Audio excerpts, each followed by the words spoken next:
Здравствуйте всем, Тюкин Буковритер. Я решил просто сделать краткий обзор, может кто не знает, может кто ездил, но насчет железной дороги у нас в Якутске. Вот, как мы знаем, 27 июля 2019 года у нас вот первый пассажирский поезд приехал именно в Якутск, ну не до Якутска, а до станции Нижний Пестях. Это вот получается вот как сейчас вот зима, да, получается, мы еще, допустим, вот доехали по зимнику до Нижнего Пестяха, оттуда вы доезжаете до заправки, где дорога в Маю, да, вот выходите на эту дорогу, едете буквально там километров 3, по-моему, и сворачиваете направо, там указатель есть, там, железной дороги, и туда вот надо еще ехать до станции Нижний Бестях, порядка, ну, 3 примерно, 2 километров. Ну, по-моему, так было. Ну, можете еще уточнить, там посмотреть в Google Maps. Вот, и вы доезжаете, вот, буквально вот через 30 минут от Якутска, да, езды на машине, вы доезжаете до станции Нижний Бестях, и оттуда можно на поезде ехать уже до самой Москвы, получается. Но в целях разведки, в целях того, что, ну, как бы я уже ты слышал то, что летом 27 июля у нас вот первый пассажирский поезд приехал, и открылась вот эта вот, ну, как бы дорога, да, получается, путь на поезде, допустим, можно ехать, но я так просто слышал, но сам я на поезде не ездил. Да, бывало то, что мы ездили на поездах, это в Южной Корее, мы ехали от Сеула до Пусана и обратно, много раз такое было. И от Гимчона, где в городе мы где жили, тоже вот ехали до Сеула, но это много раз там было. Так было, на поезде мы ехали, но поезда там отличаются, поезда не выглядят в Корее, ну, примерно вот так. Там просто можно просто сидеть, как в автобусе, и просто едешь просто на поезде тупо. Сидящие места. А вот у нас вот именно вот открылись вот такие вот пассажирские поезда, где можно полежать, именно плацкарты, купе, и что это такое вот для людей, которых, как я, вот, допустим, те, которые вот ездили, да, на поездах, они, наверное, думают, то, что, ну, как бы, зачем снимать вот такое видео про поезда, это же все знают, типа, такого. Но поверьте мне, вот есть люди, вот такие как я, есть люди, ну, много людей, я так думаю, в Якутске, в Якутии, которые ни разу не ездили в поездах. Вот сейчас вот я поэтому для них, как раз вот для таких людей, ну, для таких как я, да, допустим, вот недавно, вот, и я вот записал вот это видео, как вообще вот, что такое ездить на поездах, и люди, которые родились в таких городах, где есть вот поезда с детства, да, знают, пожалуйста, не смейтесь, не оставляйте такие комментарии, типа вот, чё, типа вот такого, не знали, что ли, вот. Вот, из-за этого вот я снимаю такое видео, потому что, ну, есть реально много людей, которые никогда не ездили в поездах. Ну, сейчас я вам покажу, что это такое, чем отличается вагон плацкарт от купе и вообще, что такое, ну, как бы путешествие на поезде. Вот, вагон-ресторан. Ну, вот так вот.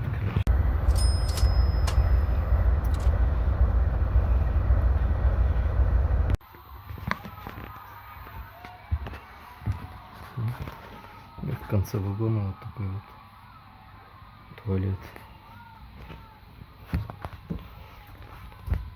Как в самолете. Уважаемые пассажиры, мусор, туалетный бумага, не допущено. Вот туалетная бумага, кнопка с мылом, воды, но унитаз ногами не вставать. Вот так вот. Здесь туалетная бумага.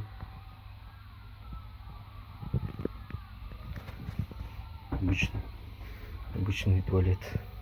Да, обратите внимание на то, что я говорю, что это обычный туалет, но как оказалось, это вообще не обычный туалет, потому что в первый раз я сел в вагон в поезде, да, и особо-то не с чем было сравнивать вот эти вагоны. Я попал в вот такой вот, ну, как бы крутой, да, новый вообще чистый вагон, Но я думал, что все поезда, так, ну, я подумал, то, что я впервые езжу, все поезда такие, то, что вагоны все такие чистые, но я глубоко ошибался, ну, там реально вот, когда мы пересадку сделаем, я записал, вот, фотографию сделал, вот,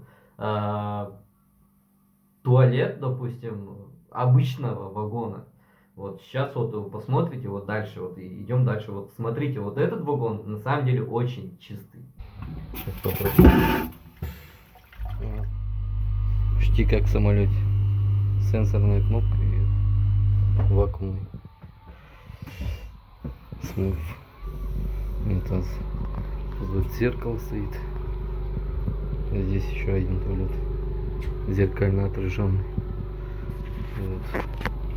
А здесь уже это конец вагона, так что это переход в другой вагон. Здесь уже будет холодно.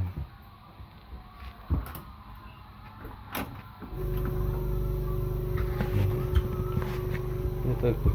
Ну, вагон довольно длинный. Люди уже отдыхают. Угу. С этой стороны у нас мусорка. Стеклянная дверь. Ну, поезд. Кстати, вот зарядное устройство на 220 вольт. То есть электробритву, все можно подключить спокойно. Вот, поезд довольно такой новый. Из-за этого пока все работает, пока все светится, все чисто и опрятно.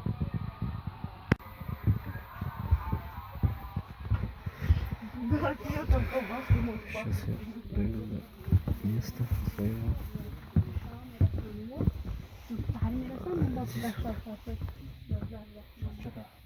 Вот, это наше место.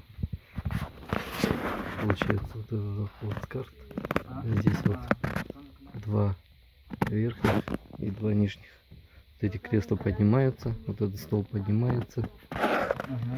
И самое главное, самое, что понравилось мне, это вот это. Поедем, позвоним. Зарядное устройство на 5 вольт. Скучать не придется. Вот. А так мы взяли удлинитель. Думали, вот мы знали то, что здесь розетки есть на 220. Вот. Их аж 3 штуки в нашем отсеке. И вот здесь тоже вот места. Смотрите, вот эта кровать, она опускается, получается.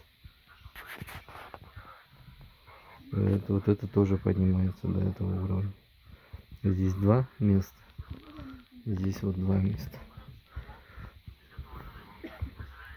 Вот. Есть такие вот полочки для сотовых телефонов, всяких девайсов. Это резиночки. Вот это вот полки, куда складываются вещи наверху. Здесь вот климат-контроль, регулятор. Нет, это регулятор громкости, кажется. Я думал, это кондиционер. Регулятор громкости. Окно аварийное. Авария, разбить стекло молотком. По-моему, вот этот молоток. Вот. Вот так вот. Такой вот поезд. Это, кстати, ступеньки, где надо вставать ногами и туда подниматься. Так, скажу еще один момент. Мы, когда вот покупали билеты, мы думали, что лежать наверху это, ну, как бы круто и интересно, да, ну, как бы. Но для прикола можно, да, купить вот такие места именно в плацкарте, вот на верхних рядах, на верхних койках. Вот. Но это вот для проверки мы купили, но на самом деле для второго поезда, если вот сейчас бы я поехал, допустим, я бы купил места на нижних рядах. Почему? Потому что если вы, допустим, путешествуете со своими детьми, вы просто вот можете ребенка взять и кинуть туда наверх, он будет там лежать, балдеть, а потом, если он захочет куда-нибудь там походить или в туалет, допустим, но ребенок скажет просто, давай, папа меня вниз опусти, можешь взять просто ребенка вниз опустить. Ну, либо он может сам карабкаться. Но это для детей, допустим. Вот. Я, скорее всего, думаю, что вот эти вот верхние койки больше всего подойдут. Когда мы уже начали ехать, сначала мы только вдвоем были наверху, и внизу, вот видите, да, столик был, там стояли наши вот продукты чисто. А когда вот зашли еще люди дополнительно на нижних вот этих койках, вот этот стол автоматически как бы превращается в их стол. Для вас это ваше место наверху получается. Ну, как бы без проблем. Если ты хочешь кушать, ты можешь спуститься вниз, но ты же все равно ну, именно наступить только на эти вот маленькие полочки как-то неудобно. Все равно хочется вот вставать прям на нижнюю койку и оттуда вот подтолкнуться и подняться уже на верхние койки. Но так как там уже лежит человек, и там у него уже постельное белье, застеленное белоснежное, то как-то, ну, как бы неудобно вот так вот наступить на чужую кровать.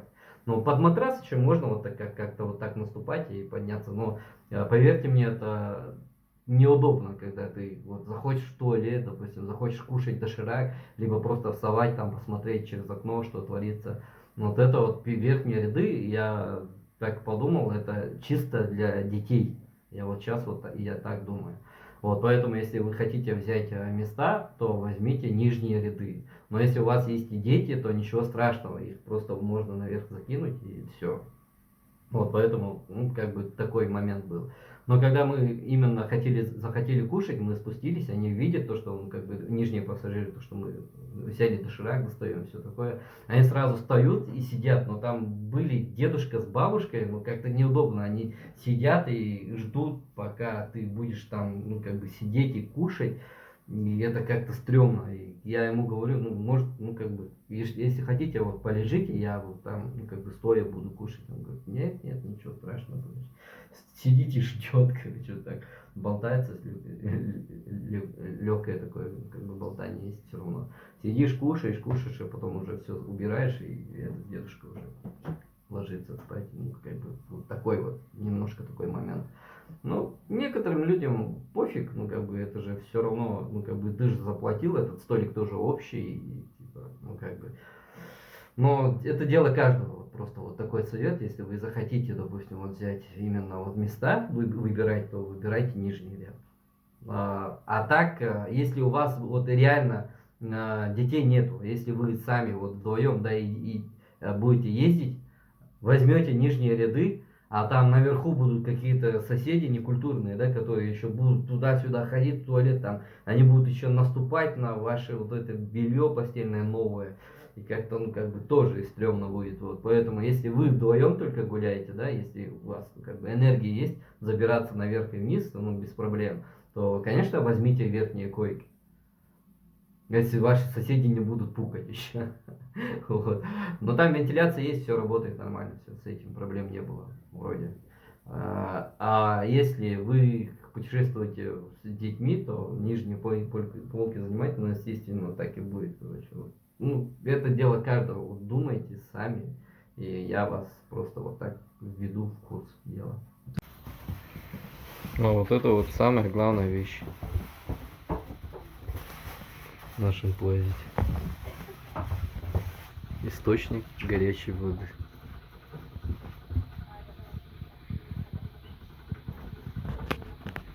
Здесь вот открываешь. Молодой человек, для чего вы это делаете? Ну, видео снимаю. Для чего?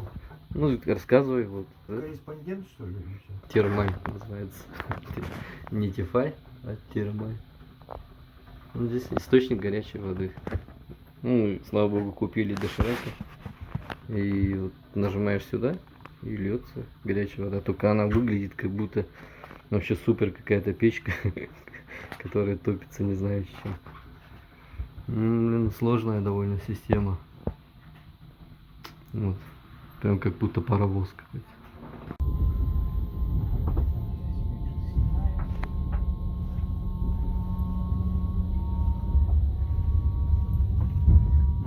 картина меняется постоянно. Ну, двигается, имеется в виду.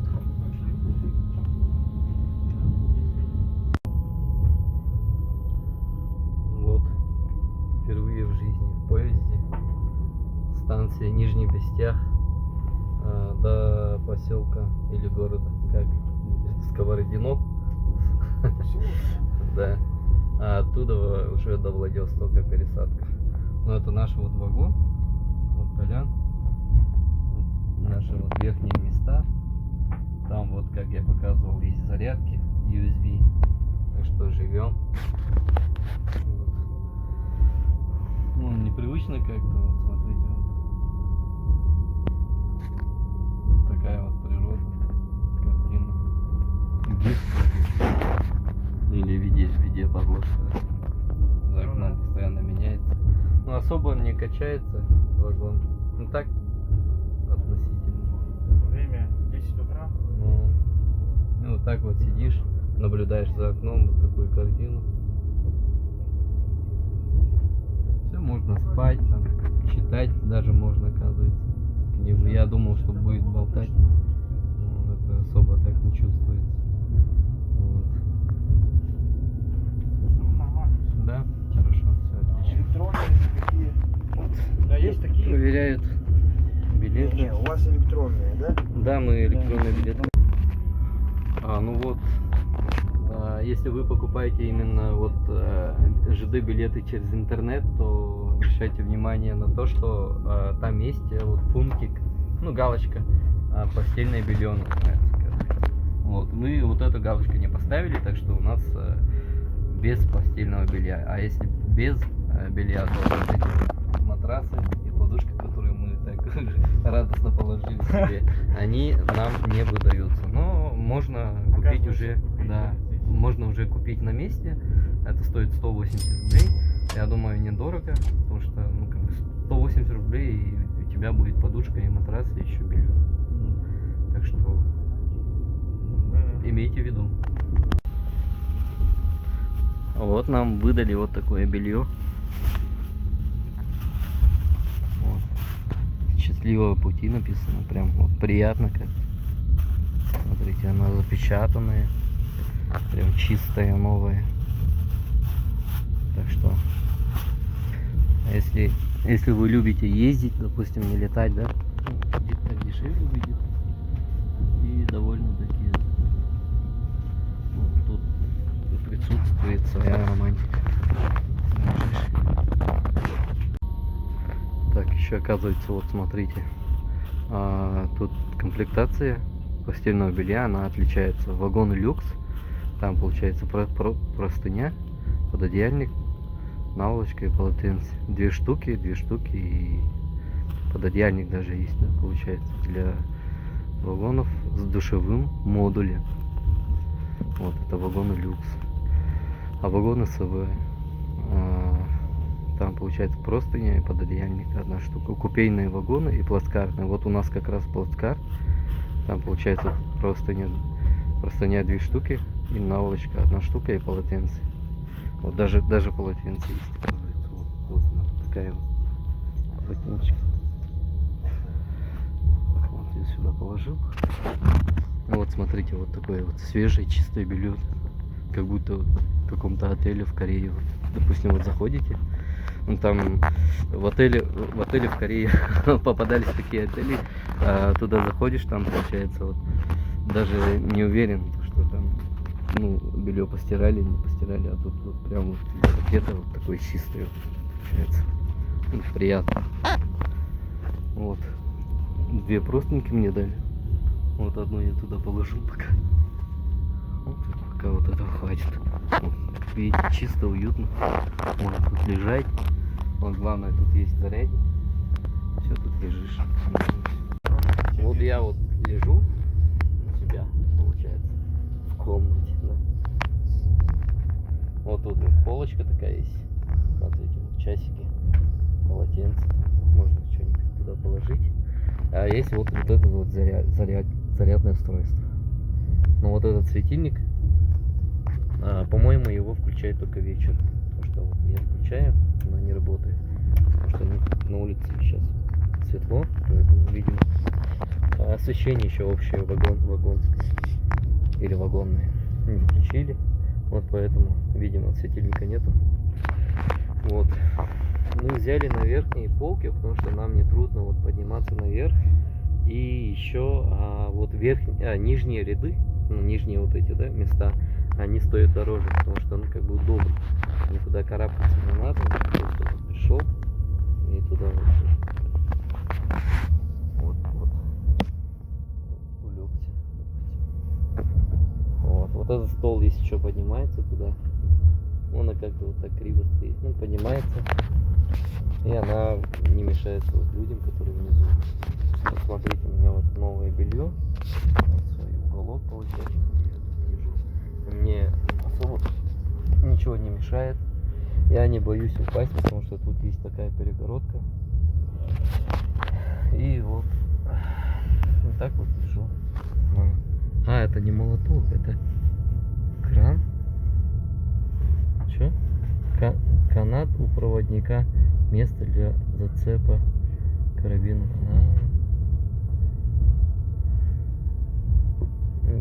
Какой-то парктроп. Что? Вот так вот. И мы специально вот взяли, допустим, в Якутске, да, все люди знают, что у нас вот открылся вот станция, ЖД-станция Нижний Бестях, но мало кто ездил, мало кто знает, где она вообще находится. Это получается, вот сейчас вот карту видите, вот туда едете, допустим, до Нижнего Бестяха и выезжаете на дорогу, которая ведет в село Амга, по-моему, да, Амга и Мая. Вот по этой дороге едете километров где-то вот 5, по-моему, а потом направо поворачиваете, и там будет такая станция. Тут связь-то есть, и нет. Вот, мы специально вот взяли такие вот такой курс, чтобы вам показать, вот как ездить, как работают, ну какие вообще вот изнутри наши вагоны якутские. И мы будем делать специально пересадку на Сковородино. И там мы пересядем уже на другой поезд. То есть не наш якутский, а вообще другой поезд. И там тоже вот изнутри мы будем снимать видео и сравнивать вот внутри, вот как вот выглядят вот эти вагоны. И вот эти вот приятные и неприятные мелочи все будем фиксировать и все будем сравнивать. Но относительно вот наши вагоны, они свежие. Вот, видно прям вот никаких потертостей там. Киринганкал будет там, где нигде не грязно, все новое, все блестит, так что ездить на таких вагонах приятно вообще. Ну и интересно, и я видео снял там. вот смотрите, вот такой вот пейзаж. Нет, еду постоит. Вообще красиво, интересно и красиво. Вот так вот. Так что смотрите дальше.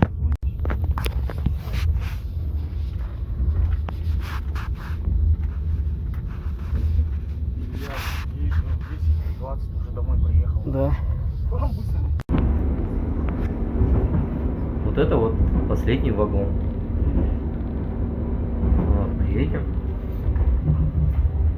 Это вот последний вагон. Это наш вагон, получается. Здесь у нас вот стоит вот этот аппарат термаль, источник горячей воды. И уже дальше мы движемся в сторону кабины, да, машиниста. Вот сейчас поехали и посмотрим, какие вагоны у нас вот в нашем поезде. Есть такой вот табло, электронный вагон номер 27. Температура в вагоне плюс 25. Открывается, как будто это комната какая-то. Это дверь. Закрывается. Открыть. Что-то она не хочет открываться.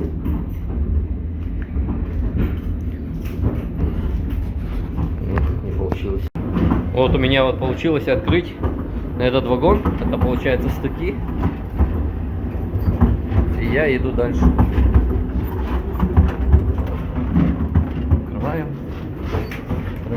обычный вагон. Вот я уже... И вот я уже в другом вагоне, считай. Ну вот смотрите, вот. Здесь все отличается. Уже сразу видно, то что здесь все не так, как в нашем 37-м вагоне. Идем дальше.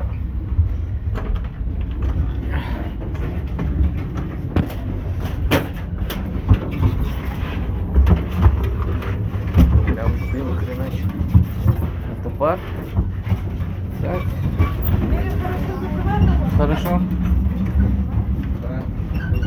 Все, идем. Это уже другой вагон. Это уже, считай, третий вагон с конца. Не знаю номер вагона, но здесь тоже все по-другому. Здесь смотрите, как это. Вот так вот. Ну, почти то же самое, но чуть-чуть уже отличается. Сейчас идем дальше.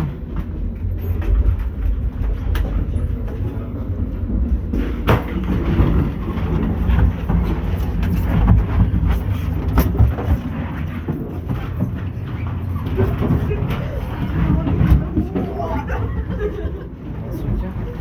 Вот это вот наш термаль. Такой. Здесь тоже вот такие вот вагоны.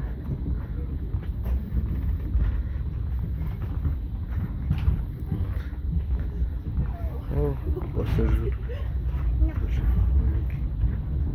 Вот, идем дальше.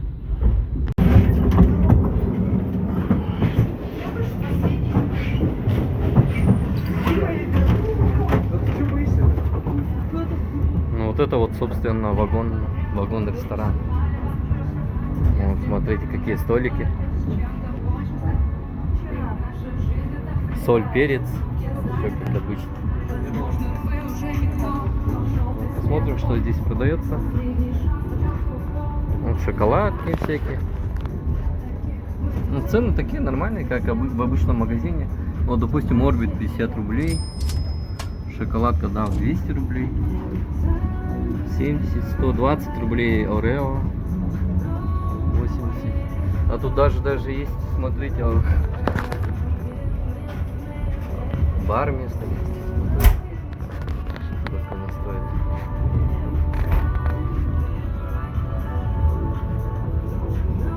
Ну, в принципе, да, в принципе, вообще можно. Что хлеб? Ну, я просто... Хорошо.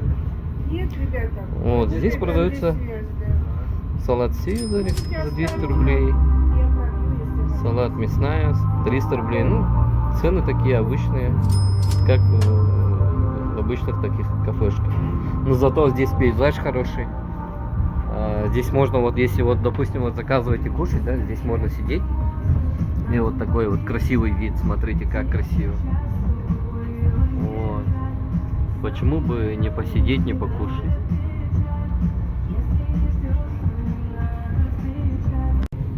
Вот.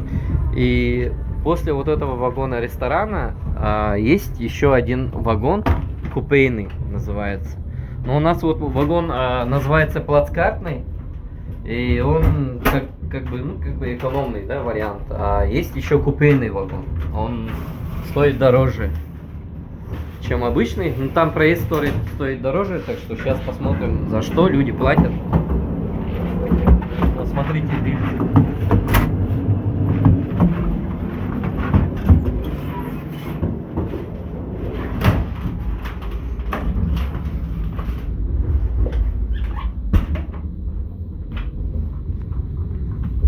вот, собственно, купейный вагон. Вагон купейный выглядит вот так.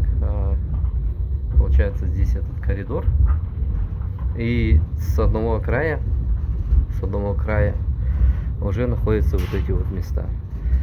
Ну тут смотрите. Отличие в чем? Отличие в том, что ну тут все то же самое, да, получается, те же. Даже вот эта резинка для полотенца, по-моему. И вот эти полки. Но тут нету вот этих по-моему, зарядников нету. Ни зарядников нету. Здесь нету розеток. Но в нашем эконом-вагоне в плацкарте оно все есть. Но здесь вот нету почему-то. Но хотя вот этот вагон стоит дорого. Так что если вы хотите купить билеты, то обращайте внимание на состояние вагона. Допустим, вот как вы увидели, вагоны, они отличаются по виду. И отличаются тем, что здесь даже вот на этой стороне вот розеток нету, смотрите. Здесь нету розеток. Нету USB зарядников. И обычных розеток тоже нету. А в нашем это купейный, да, вагон получается. Здесь просто вот дверь закрывается, и это стоит, ну, как бы VIP, как будто VIP комната получается. А в нашем простом вагоне это все есть. Так что имейте в виду. Но здесь тоже вот то же самое. Сейчас. Это вагон номер 0. Но здесь вот так вот. Это купейный салон. Вот туалет получается вот такой. Но у нас вагон, конечно, вот сами сравнивайте, там получше. Потому что там вагон новый. Ну и слава богу, мы хорошо, что мы не купили здесь. Ну так что знаете, так что этот надо проверять. Не обязательно покупать вот эти купейные номера. Ну, имеется в виду вагоны, места. Потому что тут... Скажи, самый хороший вагон Благовещенский. Да? Хорошо. Самый хороший вагон, вот мне сказали, подсказали, это Благовещенский вагон. Вот. Был такой смешной случай, когда вот именно вот этот вагон и вот второй вагон, да, вот когда между ними ты, ну, перебираешься с одного вагона на другой вагон, тебе надо открывать 4 двери. То есть тамбур, основной, наружный, там еще вот стыковочное место холодное, где вот воздух играет, да, где в фильмах там люди внизу там что-то ковыряются, отсоединяют вагон. Вот это место, и еще вот тамбур второго вагона, и, ну, основная дверь и тамбур второго вагона. То есть 4 двери ты должен открывать, чтобы перебираться с одного вагона на другой. Вот, и когда я вот переходил, я заметил, то, что на полу там валяются такие вот куски угля. Ну, каменный уголь просто черный.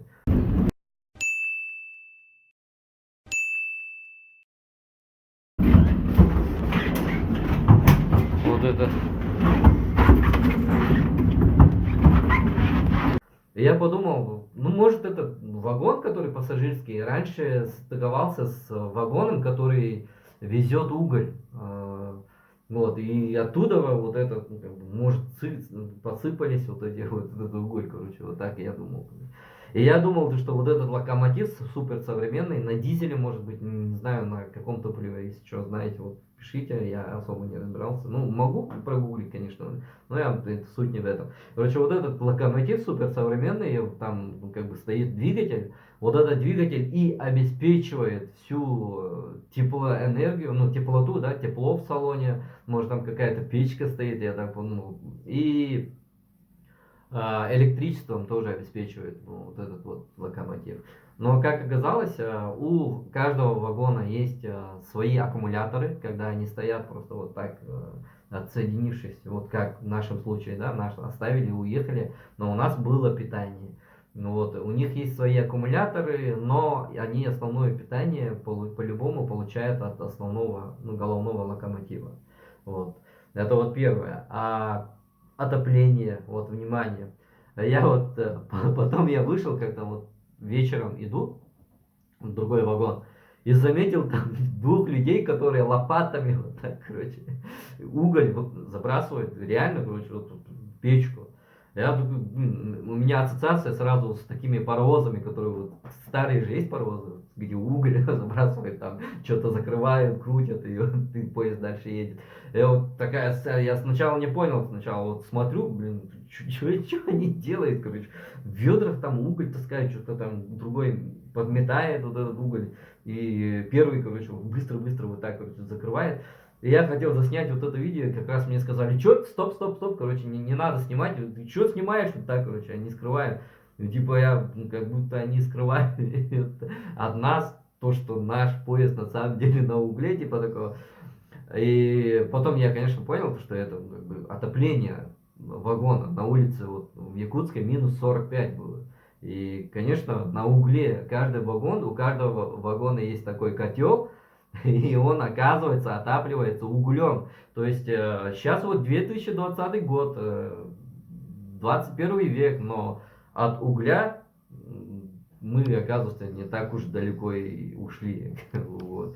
И я вот рассказываю своему вот, попутчику, да, ну, Карифану, вот, прикинь, вот там стоят два человека и прям вот лопатой вот так, короче, уголь забрасывает. Он говорит, не гони, быть такого не может. Ты что несешь? Не гони, говорит. Я говорю, реально там, короче, два чувака, еще говорят, ну вот не снимай, короче, мне не решили, короче, снимать. Там вот как котел такой стоит, говорю, прикинь, и туда вот забрасывает уголь, говорю. Он типа, нет, такого не может быть, сейчас же вот, мы от дизеля все получаем, от двигателя, говорит. Но потом мы сидим такие, подумали, ну, отопление может быть такое, потому что вот сколько метров там, столько вагонов, да, получается, даже вот 50 и больше вагонов может взять один поезд. Ну, а пассажирские чуть покороче, конечно, но все равно вот от головы дойти до последнего вагона температура, вот горячая вода не может, вот поэтому каждый вагон имеет автономное отопление, оказывается. Да, я не знал. Железная дорога, надежная всегда. В любую непогоду везут нас поезда. Железная дорога, подруга навсегда. Дорог на свете много, железная одна. Дорог на свете много, железная одна. Жизнь, вокзал, судьба, дорога, осторожно, поворот. Поезд постоит немного и опять вперед. А за ним взлетает птицей наша песня ввысь. Города, перроны, лица мимо окон понеслись. Железная дорога, надежная всегда. В любую непогоду везут нас поезда. Железная дорога, подруга навсегда. Дорог на свете много, железная одна. Дорог на свете много, железная одна. Про вагон-ресторан это вообще отдельная тема. Про вагон-ресторан есть даже вот сюжет в Галилео. Вот в Ютубе можете вот написать Галилео вагон-ресторан. Вот вам там расскажут, вот как работает шеф-повар, как вообще вот где хранятся продукты в таком тесном пространстве. Вот это видео все увидите. Вы можете найти в Ютубе, допустим, вот. А тут просто вот мы сидим, тупо балдеем. Вот мы сейчас находимся в вагоне-ресторане. Купили вот такое вот пиво бат. А в поезде он стоит 250 рублей.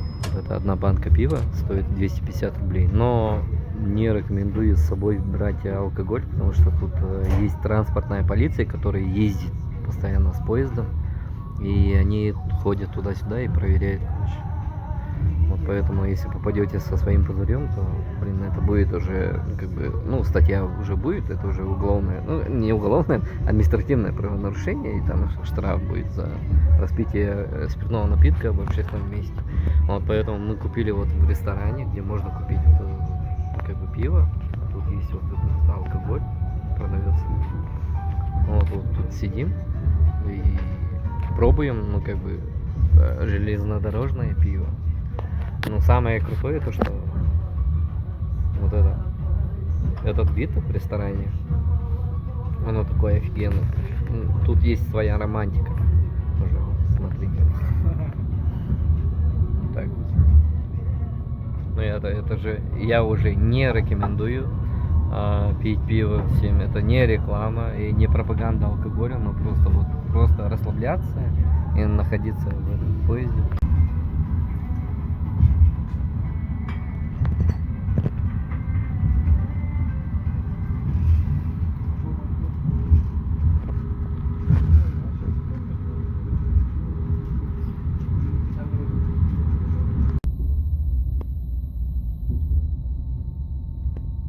В Тынде мы тоже остановились, нас просто, наш вагон вот так просто оставили. Сам поезд уехал, мы этого даже не заметили. Я так хотел пойти в вагон-ресторан, такой, хочу выйти, ну, с вагона на вагон, да, пойти. А там смотрю, блин, улица. И на другую сторону я еще думал, перепутал. Наш вагон был последним. Я еще думал, может, я в конец пошел, что ли, в другую сторону надо. Но вот я хочу зайти в другой конец, но там оказывается тоже улица. И оказалось, нас просто вот так оставили, наш вагон, и поезд уехал. И мы так и стояли, часов где-то 5 часов, да, тоже в Тынде стояли, но в итоге другой поезд наш приехал, застыковали, и мы поехали до, собственно, Владивостока, до Сковородино, где сделали пересадку на фирменные поезда. И так и доехали, допустим, получается. Вот. Сейчас еще вот такой момент я расскажу. Очень сильно я вот заметил, да, вот когда вот мы доехали до Сковородино, там получается вот у них вокзал такой, ну не новый, а давно есть вокзал, но я заметил то, что там туалет вот в Сковородино, я вот фотографию вот показываю, да, там она вообще как будто вот вчера поставили вот этот туалет, вообще чистая белая, блин, вообще, ну как удобно. Да, приятно находиться в таком, ну, как бы, все мы люди, все мы ходим в туалет, вот, поэтому вот приятно было. И вот, я подумал, может только здесь, да, в Сковородино вот такое, типа, ну ладно, хорошо, все, молодцы. Дальше поехали, остановились в Белогорске, по-моему, если не ошибаюсь, да. И там я заметил то же самое, тоже из тех же материалов, тоже так же отремонтировали туалет в этом же вокзале. А вокзал-то не новый, там туалет такой прям чистый, да, получается, вот, приятно находиться. И тогда я понял, то, что вот этот именно идет сильная такая вот, как там, реструктуризация, что ли, вообще вот обновление вот этой вот путей железнодорожных. И вот эти поезда, они все брендированные, вот этот логотип РЖД вот везде. И они говорят, вот фирменный поезд сейчас приедет, и приедет поезд частный. То есть такие вот, они отличаются, оказывается, вот фирменные поезда РЖД есть, они с таким логотипом, да, выглядят вот так.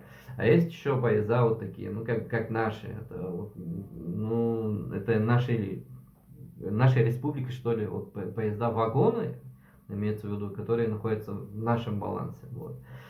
И сейчас вы вот видите вот именно вот отличия, чем они отличаются. Конечно, вагоны, которые именно становятся на далекий путь, то есть от Москвы до Хабаровска, допустим, да, вот такие Новосибирска, да, они вот ездят очень часто, там ездит очень много людей, и они слегка такие потрепанные.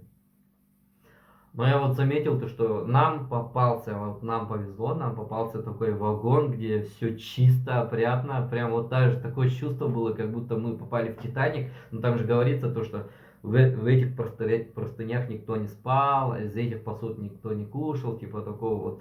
Было такое ощущение, как будто мы попали вообще в совершенно новый вагон, там не было такого, где что-нибудь... наклейку там отклеили, там остался какой-то клей, не было такого, где где-нибудь кто-нибудь жвачку там приклеил, там что-то, ну, вот таких вот косяков, моментов вообще не было, даже отпечатков людей там где-то заморали, подпись поставили, вот таких не было. Вагон как будто вообще четко вот новый, как будто никто не ездил, вот это мне очень понравилось, вот на таком вагоне мы ехали собственно, до Сковородино. И оттуда нас уже вот пересадку мы сделали в другой вагон. И я боялся, мы боялись то, что там не будет, может, розеток не будет, может, там, не знаю, там будет все грязно, ужасно, но да, отличия есть. Сейчас я вам покажу, чем она отличается, вагоны вообще как могут отличаться, что с собой вообще можно брать. Мы даже взяли с собой удлинитель, потому что мы знали то, что по рассказам вообще у людей спрашивали, мы знали, что там есть розетки на 220 вольт, и вот поэтому мы взяли 10-метровый удлинитель на 4 джека, допустим. До этого люди, которые вот именно мой попутчик Анатолий, он вот рассказывал, да, он когда вот вот служили в армии, допустим, вот люди ездили, и до этого времени было такое, они говорят, вот как выходишь из вагона, сразу там же, вот при вокзальной площади стоят бабульки, всякие вот люди там, гадалки, вплоть до цыган всяких вот этих ходят, допустим, вот и людей, до людей там продают всякие чебуреки, меды, там всякие, не знаю, все, что попало, там платочки и все, вот это вот все продавали, говорят. А сейчас вот из-за этой реструктуризации, я никак не могу выговорить это слово, из-за того, что вот стали вот намного вот, ну, как бы уровень поднимать ЖД, ну, как бы путешествия, да, вокзалов, вот, из-за этого вот эти бабульки, они стоят уже вот за заграждение, за территорию уже вот вокзала, и когда мы шли в туалет, они буквально вот через решетку вот так орали: мальчики, мальчики, там покупайте мед, там покупайте там всякие вот эти там пирожки, что ли, вот это вот. Но несмотря на это, в поездах именно вот есть такие, ну, как бы бортпроводницы, может, сами делают, но это приятно для людей. Ни в коем случае я против этого тоже ничего не говорю. Это наоборот приятно, когда лежишь и проходит вот женщина, кричит там: чай горячий, там пирожки, сосиски в тесте. Вот они вот продают там ценники, ну, как бы чуть-чуть дорогие, но когда вот лежишь, просто отдыхаешь, и смотришь вот именно кино, да, допустим, в YouTube, и вот когда вот мимо проходят такие тетки, это, ну, как бы удобно, да. Но слава богу, у нас вот мы вот как бы видели в видео, мы заранее запаслись вот едой, мы купили дошираки, там картошки пюре, супы, и поэтому мы особо-то не нуждались в этих выпечках. Взяли дошираки, и одноразовые еще вот такие вот стаканчики взяли. Там борщ, салфетку и все. Вот так, короче, вот такой набор. Все, и погнали. Нет, ну я ни в коем случае не придираюсь, так и должно быть. Вот такие вот поезда, которые ездят именно вот в далекие расстояния, они же, ну, как бы там же все мы люди, некоторые, ну, как бы ведут себя более безответственно, некоторые ведут себя наоборот, вот из-за этого вот получается вот так вот. Чем быстрее вот люди, ну, чем много людей ездит в вагонах, вообще в любых помещениях, даже в автобусах, да, в общественных транспортах, тем вот это вот помещение, либо вагон, они изнашиваются. Вот это вот, поэтому это вот нормальное явление. Вы не думайте, что я, типа, ни в коем случае я не обсираю. Вот так и должно быть. Ну, как бы, чем больше народу ездит, тем и вещи становятся, ну, приходят быстрее в непригодность. Тем не менее, тут есть вот такие вот листочки, где вот определенно вот регулярно заходят люди, чистят, убираются, но все равно, ну, как бы время берет свое. Так в нашем втором вагоне вот продавались, вот был вот такой импровизированный магазинчик маленький, и там продавали какие-то вот эти печеньки, там всякие вот эти шоколадки. Но и я заметил то, что есть на упаковках на каждой продукции есть акцизная своя марка, как будто его специально вот купили, чтобы продать внутри вагона в поезде, там получили разрешение по ходу. И вот этот вот продукт именно распределили по вагонам. И теперь вот это вот продукт внутренний, как будто вот в самолете вы покупаете вот продукты, они уже проверенные, вы с собой не можете вот нести, ну, как бы взять напитки или жидкость, но в поезде это можно, в поезде вы можете взять, вы меня поняли, да, как бы покушать и все такое. Но и вот такие вот продукты, которые вот продаются именно официально в поезде, они отмечены вот такими наклейками, акцизами, как будто это, ну, как бы это уже имеют сертификат и имеют определенное разрешение. Ну, в общем, спасибо за просмотр. Вот такой вот короткий рассказ о моем первом путешествии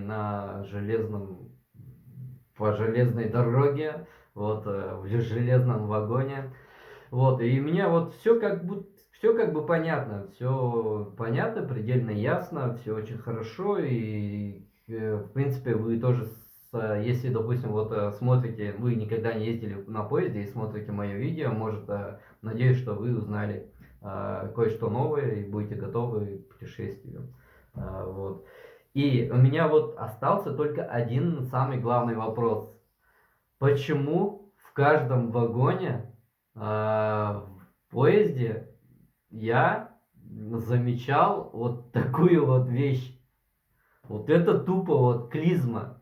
Вот для чего вот в каждом вагоне, ну может меня встретит, ну увидит, посмотрят вот это видео какие-нибудь работники железнодорожного вокзала, ну и для чего вот это вот, почему вот клизма нужна?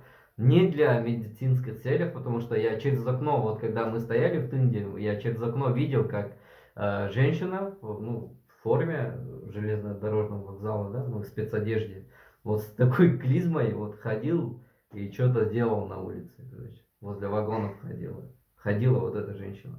Вот. Для чего она ходила, что она делала, я вообще не знаю. Если кто знает, вот напишите в комментарии. Если у вас есть какие-то догадки, тоже напишите в комментарии. Так что, ну как бы, вот это вот единственный вопрос у меня. И уважаемые зрители, напишите в комментариях, какие ваши варианты, для чего вообще в вагоне нужна вот эта клизма. Вот. Всем спасибо за просмотр. Спасибо за внимание. Видео получилось довольно такое длинное, но ничего страшного. Всем пока. Вот мы приехали в станцию Владивосток. Одного почти, ну как будто весна. Минус 7 градусов всего. А так, если, допустим, вот так вот трогать, вот эти черные вещи, солнышко как будто греет вот эти вот. Ну, чувствуется, как от солнца идет уже тепло. Вот. Плохо, что очки не взял солнцезащитные. Вот прям как будто весна у нас. Вот такое вот путешествие, такое вот короткое получается впечатление. Так что спасибо за внимание. Мы дальше уже пошли по своим делам.